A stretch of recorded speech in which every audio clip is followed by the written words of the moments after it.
I am thrilled to present to you Coincidencia. This is my coincidence routine. After shuffling the cards legitimately, cutting the cards legitimately, selected cards match randomly from the pack.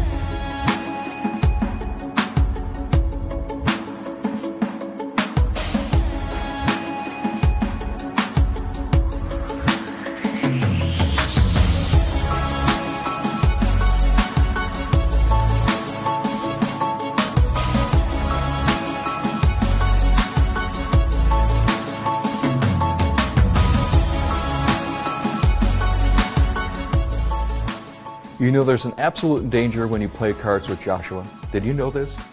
I asked him to play a game of cut the high card. He didn't take chances. It's a terrible thing. However, it did actually provide a benefit for me. I found a magic effect that I can do with a deck of cards that have been cut in half. And we're going to start by shuffling the deck up so that you know there's not any particular order. I'm not particularly great at shuffling, but at least it shows us that we're starting honest. So if you'd be so kind, I'd like you to take out any card you'd like from the deck, but don't look at it, just slide it off to the side. Any one. Why that one? You like that one? Fair enough. And normally I'd have another audience member selected, but since you're so convenient and so kind, I'd like you to touch any other card. That one there? This one's better. No, I picked the wrong person. All right. Would you be impressed if this card was close to that card? Well, at the moment it is, but let's see if the value is actually close.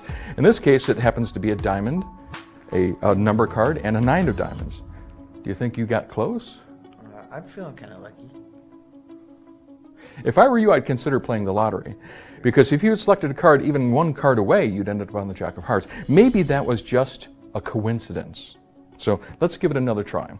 I'll give the cards another cut, and I'll give them another shuffle. That way you can see I'm not starting out with any extra help. And I'm going to have you do it this time because if I do it, you might again think I'm cheating. So cut the deck and complete the cut. And you can do that as many times as you want. Just remember, on camera, time expands like infinity. Oh, excellent. Look at the top card. If you like that card, you can stick with it. Otherwise, we can have you select a different one. It's your choice. I like this card. Fantastic. Now I want you to slide that into the deck anywhere you want, but it's important not to put it all the way in. So in other words, leave it sticking out about halfway. Okay. Actually, but you know what? To make it clearer, I'm going to paste that face up because if it's face down, it might get lost amongst the other cards. Okay. Now you cut the cards, not in a particular place. You selected the top card and you liked it. You could have changed to another, and you placed it into the pack anywhere you wanted. Let's take a look. Now, if you had cut and put that card a little bit higher, you would have got the 10 of spades. If you had put that card into the pack one card lower, you would end up next to the king of spades. But instead, you placed it right next to this half, which in this case happens to be the other queen of hearts. Perhaps another coincidence. So let's see if we can verify that none of this is just a raw coincidence. Let's give the pack one more cut and yet one more shuffle. And this time I'm going to deal the cards out in the order that fate has decided to put them in, because I don't have control of the cards. This is something that fate or chance, whatever you'd like to call it, has left us with. So I'm going to deal the cards down one by one, but into two piles. And you can see I'm not changing the order, so this is exactly as fate or chance has decided. Fair? Fair. We also need to have a card selected. So instead of me going through or having you cut cards, I want you to get a card that you really like. So I will spread them all out. You can take it out. Okay. Okay. If you'd like, you can change it for any of the other cards. It's your choice. No, I'm good. Good. Place it back face up. Okay. The other, yep. And I'll square these back. After the shuffles, after all of the cuts, you would not anticipate that these cards would be the same, and they're not. If we look at the next pair of cards, again, no coincidence whatsoever. Ah, now here, this is very interesting. Kings are very close to aces, especially if you're playing in blackjack. You'd rather have like something like this. They're both spades. Now that is a coincidence.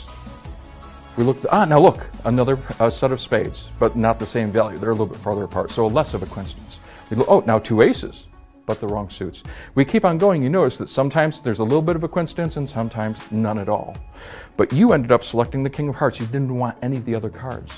And after all of the shuffles, wouldn't it be really odd that if the King of Hearts with the other half of the other shuffle deck matched? Now that is a coincidence. Now I realize that after doing this, it looks like coincidences are just happening everywhere. It could also be that this is magic. If it was magic, I wouldn't have to worry about coincidence. I'd just make it work.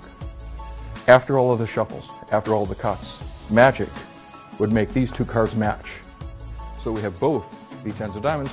The next, the 9 of hearts, is exactly the same, then the King of spades, then the Queen of spades, then the Ace of spades, then the 10 of spades, then the Ace of hearts, the Jack of hearts, the 9 of clubs, and finally, the Jack of clubs. And that is Coincidencia.